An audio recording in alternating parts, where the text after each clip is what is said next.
syempre may sibuyas, may bawang, may luya, may sili. Syempre, ang sikretong sangkap ng mga hindi marunong magluto, Knorr pork cubes.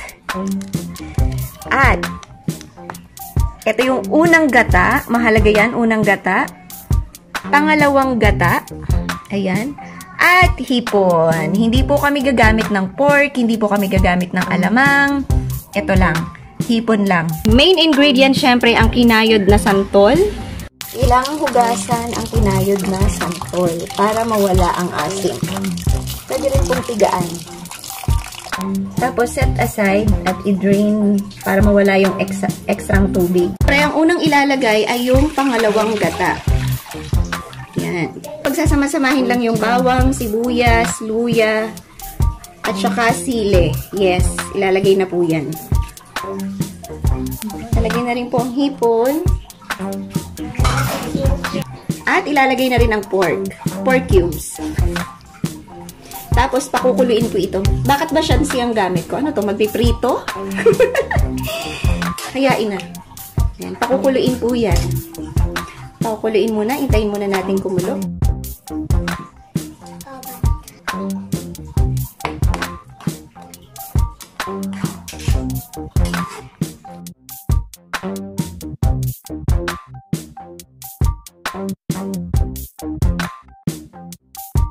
Sarap to pag natuyo na yung kanyang gata. Ayan, natuyo na siya.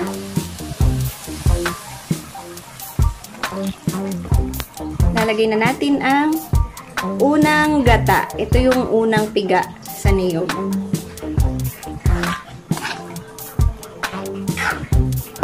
Kailangan talaga maraming gata kapag naggugulay ka ng ginataang santol.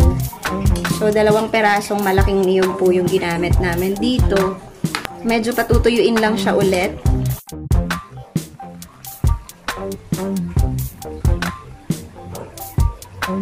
At dahil hindi kami naglagay ng bagoong, lalagyan namin ng kaunting asin na pampalasa.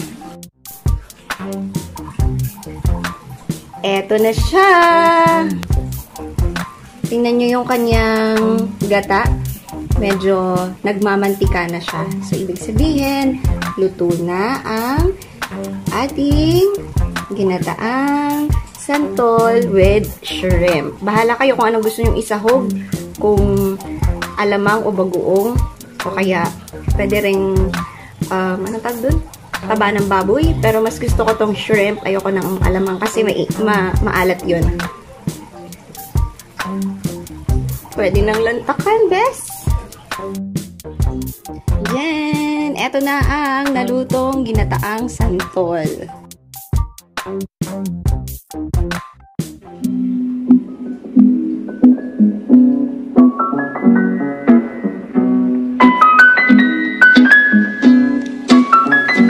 Ginataang santol with shrimp.